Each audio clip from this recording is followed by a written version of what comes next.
Hi, everyone. Welcome to Bleav in Bills. Adam Benigni and Sal Maiorana of the Rochester Democrat and Chronicle, who is from the press box with us after a 30-27 Bills win, dramatic fashion over the Miami Dolphins, putting even more of a stranglehold and commanding position in the AFC East race. And Sal, I'll tell you what, franchise record, career best 61-yard field goal from Tyler Bass, given all he's been through.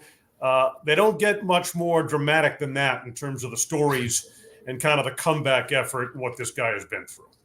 No, that was about as improbable as it gets at him, especially, he misses the extra point earlier in the game. Then you felt like the Bills would be chasing that point all day. They did rescue it by getting a 2-point conversion, so we were back on script.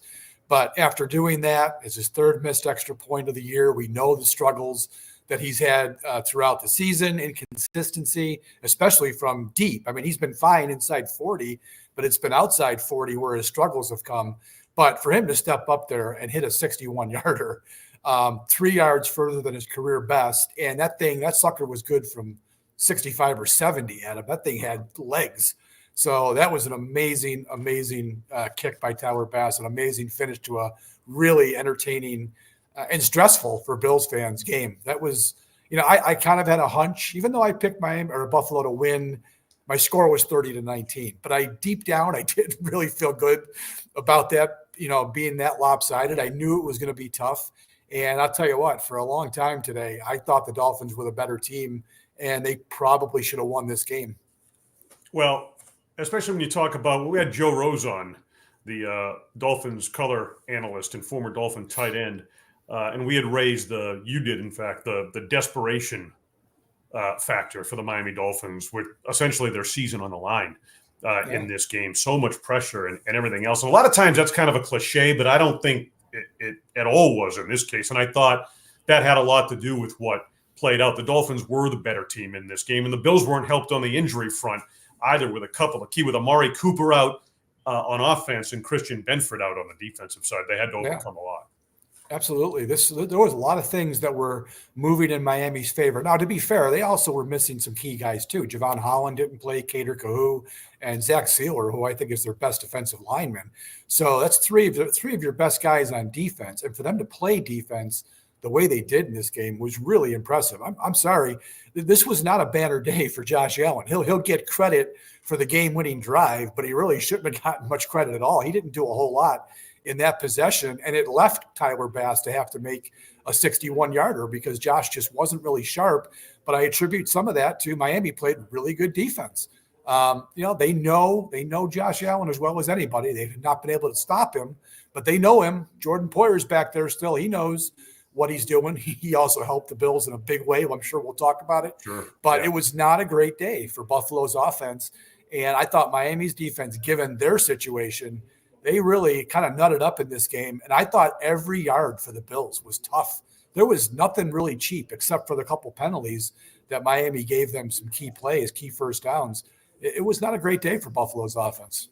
It's a 30-27 final, the Bills over the Miami Dolphins. Again, a 61-yard field goal from Tyler Bass, franchise record, besting Steve Christie's 59-yarder back in 1993.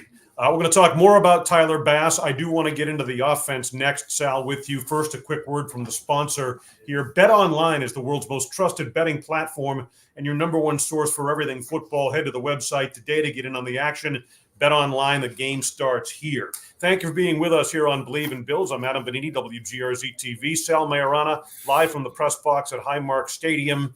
And we are live on YouTube as well. So thank you for being with us. And offensively, like you said, without Amari Cooper, and look, Josh did have his struggles today, but I 8 different receivers wind up catching the football. Shakir 6 for 50, and the 3 second-half touchdowns, right? Davis, Hollins, and Morris, they get into the end zone. So I think we saw the Amari Cooper effect in reverse today. I mean, I do think that's an adjustment, and it does make it measurably easier on teams when he isn't in the game. But they did seem to find the gear in the second half and were more productive and delivered. Yeah, you're right. I mean, look, we haven't really seen enough of Amari Cooper to know how much of a difference he makes. Last week, I mean, he really wasn't much of a factor at all. The Titans game, yeah, he came in, made some nice plays, scored a touchdown, only played 19 snaps in that game. So I think we're still waiting for that to see what his true impact is going to be. But I will say this, Adam, this offense looked an awful lot like it did before he got here. So there must be something to it, that what he's doing out there. He is drawing coverage, when he's on the field a little bit, because that looked an awful lot like the first part of the season when guys really weren't getting open. Josh Allen was back there. He had to move around. He had to extend some plays.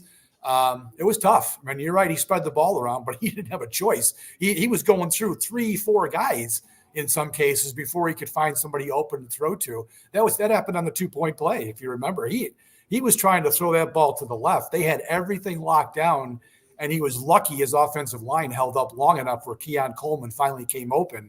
But there were a bunch of plays like that where there just wasn't anywhere to go. So, yeah, maybe there is something to Amari Cooper. They need to get him back and get this offense, back moving in the right direction.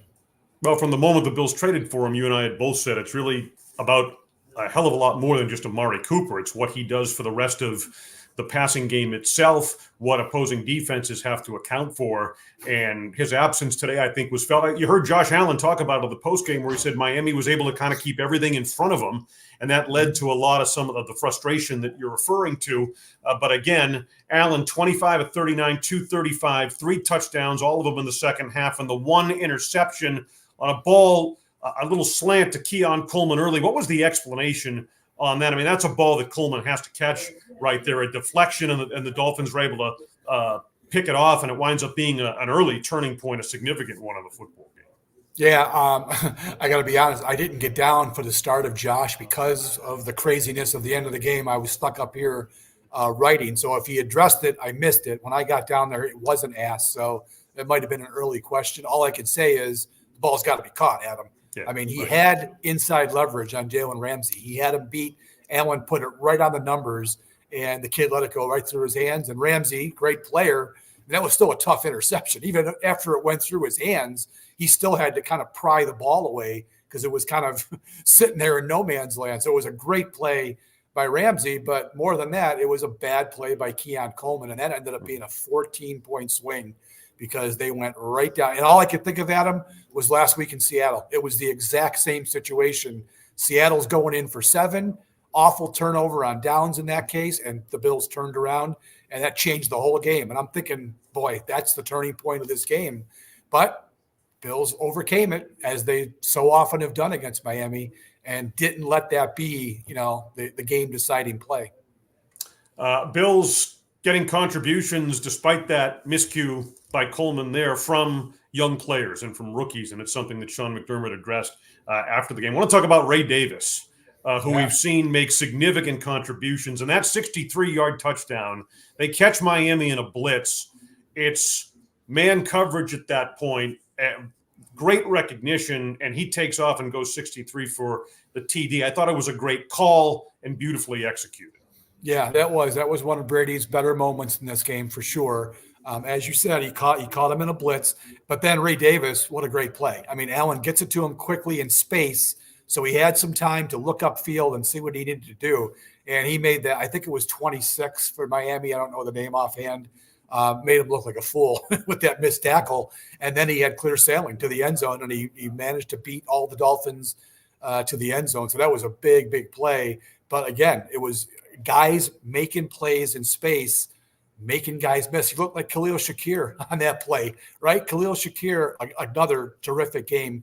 Didn't have great numbers, 6 for 50, I think it ended up being. But every time the guy catches the ball, he makes the first guy miss. And that gives you bonus yardage. It's exactly what Ray Davis on that play. And he gained, probably 60 yards after the catch on that play because he made the one guy miss. Great play. All right, let's talk about the defense. And no Christian Benford, which we knew was going to be significant. We saw when actives came out and saw those names on it, and you wrote about it immediately in the Democrat and Chronicle, this was going to be impactful on the football game, and I think it was. Tyreek Hill, who was a Miami Dolphin, has struggled against the Buffalo Bills. Certainly not the case as a Kansas City Chief prior to that, but he had a game today, 4 for 80. Miami's running game, very productive, 149 yards rushing in the game. And, of course, they have the 81-yard drive to tie it at the end before the Bills put Bass in position for the 61-yarder. What was your take on Buffalo's defensive effort in this game? Yeah, I thought they struggled. I mean, like I told you right at the top, Miami, I thought was the better team today. They should have won the game. Few things went against them. That Jordan Poyer penalty was a big one that gave the Bills the opportunity to move far enough downfield to get past the shot. But I thought Miami planned a really good game plan. They knew they've been running the ball well, Adam, the last 3 weeks or so. Even before Tua came back, they were really running the ball. A-Chain's been terrific. Mostert now came back. He was hurt for a while. He was a beast. The Bills had no answers for him for a while until he fumbled, of course. So they ran the ball. They had great balance. And then Tua just all day long was picking the Bills apart with that short passing game. But what was crazy about this game, Adam, I tweeted it at some point in the third quarter too. Hill had 1 catch for 6 yards. Waddle hadn't even been targeted. And it was like, we're like midway through the third quarter. So the Bills had done, I think, a great job on those two. But it was also Tua was just getting rid of the ball quickly. He was utilizing his backs a lot. That was part of their game plan, I'm sure, because we all know the Bills have struggled to cover back, screen passes or whatever. They have trouble with it. So they had a great game plan, and they were chewing up big chunks of yardage. You mentioned Hill. He started making his presence felt in the fourth quarter, and then Waddle's only catch of the day ended up being a huge one because it got him a first down on, I think it was third and 4 or 3rd and 5. So there were some big plays at the end, but throughout the day, the Bills did a decent enough job on those guys. But man, overall, there were some rough moments for the Bills defense. There was some good long drives by Miami. And again, Bills were lucky to survive this, Adam. They really were. They weren't the better team today. Taron Johnson, let's talk about him for a moment and his ability to make big plays. He went out early in the opener with the forearm injury, and the Bills got by for a while and with him out of the lineup. But, I mean, it's obvious how much of a difference he makes in games, not only in terms of coverage, but also in terms of big plays. I thought that forced fumble was just a tremendous play by him. That was a big play, too, because he had been hurt in the second quarter, and he was down for a little while. That didn't look good. It ended up, he explained, he got kneed in the back, and he was just kind of out of sorts for a while, but he ended up being fine. But when he's laying there on the ground, Adam, I'm thinking, man, this is not good. They lose him on top of Christian Benford, who I knew that was going to be a big loss. Although Elam held his own, I still think Benford's one of the best corners in the league. So when they're out him and then they lose Taron Johnson, we're thinking for the game the way it looked, I'm like, who's going to cover these dudes? Now you got Ingram in the game. Cam Lewis is going to be in the game. So they were lucky to get him back. And sure enough, huge play. They were already took the second half kickoff, 2 plays. They're over midfield already on that drive, already up 10-6. And he makes the punch out. And Elam with a nice recovery there, made sure he secured it. And the Bills went right down the field and scored to go ahead.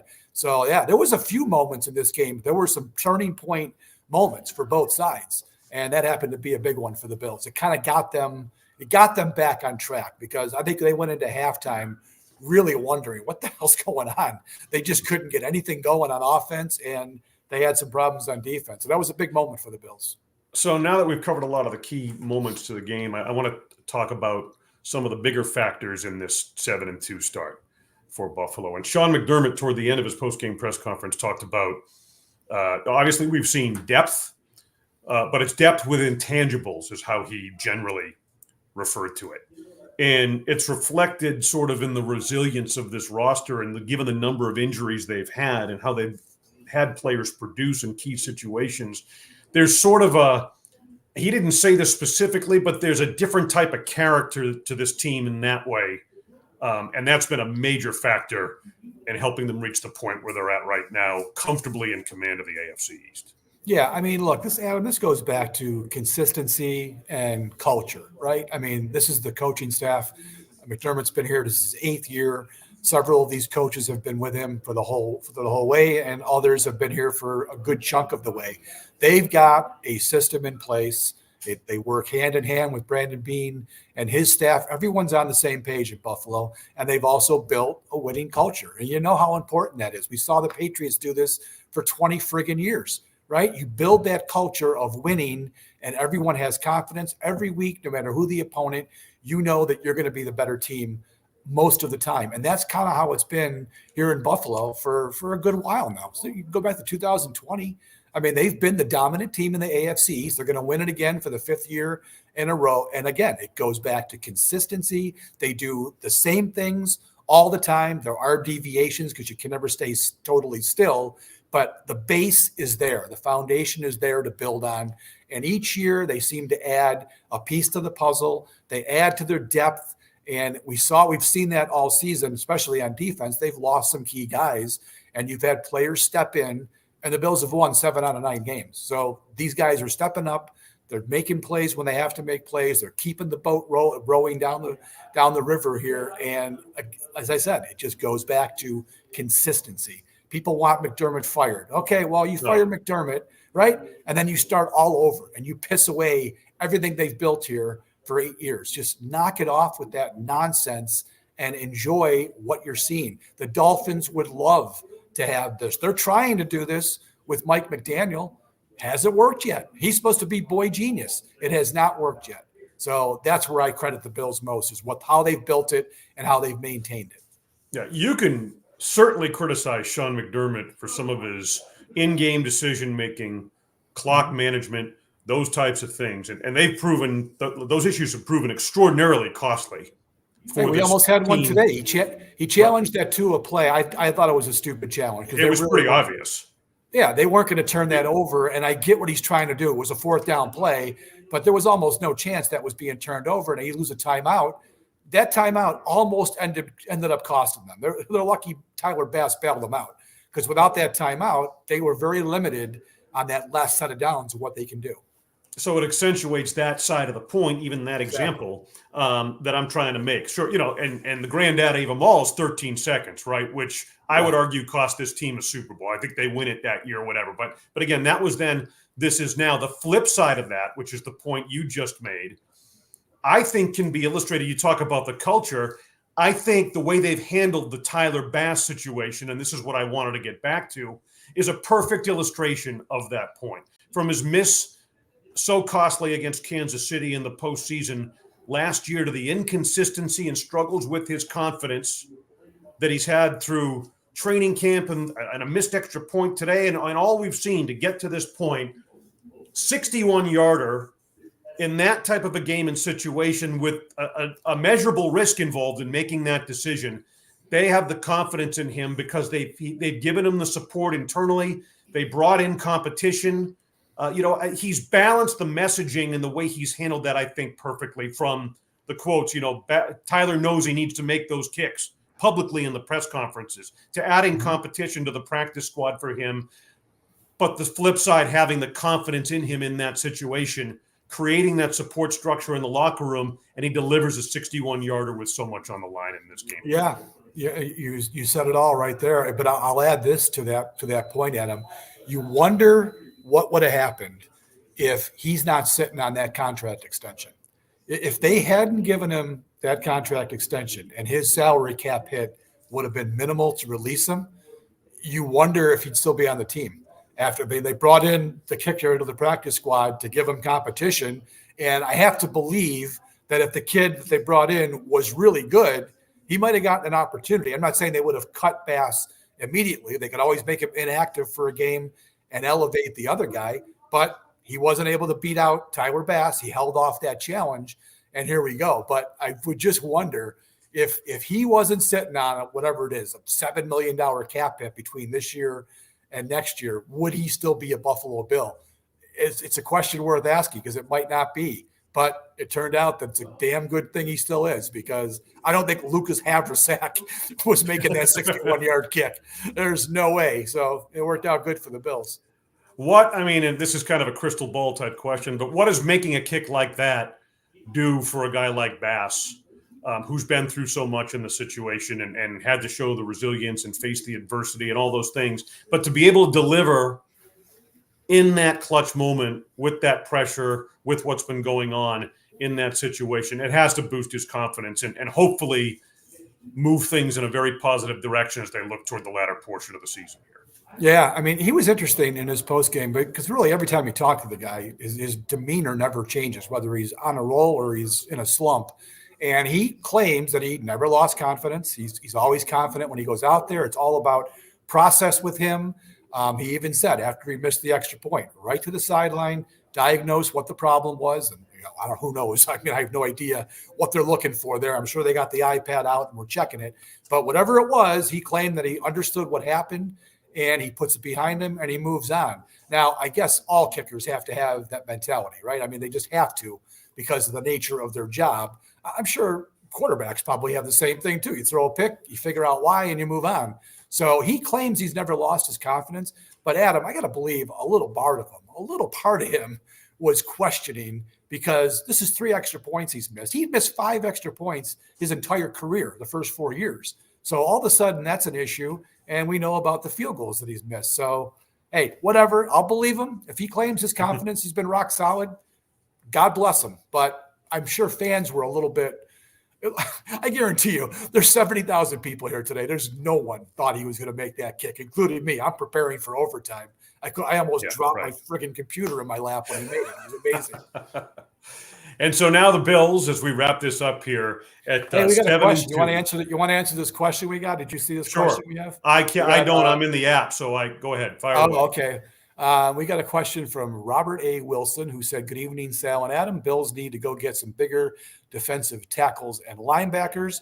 And his second point, I feel the Bills were out coached today. So trade deadline is Tuesday, as we know. Mm-hmm. And defensive tackle, I thought they both were not very good today, right? Ed Oliver and Daquan Jones, I thought got handled. The Dolphins gouged them up the middle. There was way too much running room, and they didn't get much from their backups. I mean, Dwayne Carter's out right now, but Dwayne Carter's a rookie. He wasn't exactly – he made a few splash plays, but he hasn't been a consistent force. So they've got some issues there. I wrote a story, Adam, the other day, 3 potential trade targets, kind of just throwing names against the wall. But one guy I did mention was Sebastian Joseph Day, who plays for the Titans. This is a guy that the Bills brought in for a free agent visit back in the winter or whatever, early spring. And he ended up signing with the Titans, which, boy, what a decision that ends up being for him. But I think he's 29, pretty good player. He's having a decent season for the Titans. They won today, but they're still going nowhere. They might be they've already sold off a couple guys, Hopkins and Ernest Jones they traded. It's a guy that I might want to take a look at if I'm the Bills. His contract is reasonable. So that is a position that I think they could upgrade. Dwayne Carter had surgery. So I think he's gone for more than the 4-week minimum. So they might need some help there. I mean, Austin Johnson, he made the interception last week on a lucky play. He really hasn't given them much at all. You're calling up Eli Anku from the practice squad. So the caller is right here. They do need to look at it. And if they can get somebody in, it would probably be helpful. And then on the point on being out coached today, I don't know. I mean, the Bills won the game. There were some moments that they were out coached. I thought Miami's offensive game plan was very good. But look, the winning team was the Bills. So I wouldn't say they were completely out coached in this game, but I understand what he's talking about. No, I mean, I get that point. That's more of a credit to Mike McDaniel, I think, than it is a criticism of Sean McDermott. And I mean, the Bills, once again, they've shown the ability to adjust. Now, you could argue, especially with some of these first half starts they've had or whatever, that they shouldn't have been in that position. But I'm going to give McDermott and his staff credit for that. I thought defensively today, offensively early and defensively, there's legitimate concern. But I'm not going to go so far as to say Sean McDermott was outcoached in this game. As for what additions they might need to make, you made the point on defensive tackle. And I would also be perfectly fine with some depth at linebacker. And I think that if this team is going to get over the top in the postseason, I think the safety position is something they should probably consider as well. Yeah. And I mentioned safety in my story. And, the name that you have to bring up right now is Micah Hyde, right? I mean, we've been thinking about this all season. When are they going to make the phone call if Hyde is interested and if they're interested? We don't know. The Bills might be just blowing smoke up our butts when they say, yeah, that door is still open. It might not be open at all. They might just be stringing us along. But if that door is open, we're getting to a point where you might want to start thinking about it. Remember, they play the Chiefs now it's 2 weeks, and then they have their bye before the 49ers. That bye week would be, if he doesn't come in for the Chiefs game, that bye week would be the time to get him in, get him up to speed, and you're ready to go for December. When you're now at this point, I think the AFC East is in pretty good hands here. Yeah. Now you're going to be playing for playoff seeding. So if you're going to upgrade and Micah Hyde's the guy, we're in the window now where we're getting close.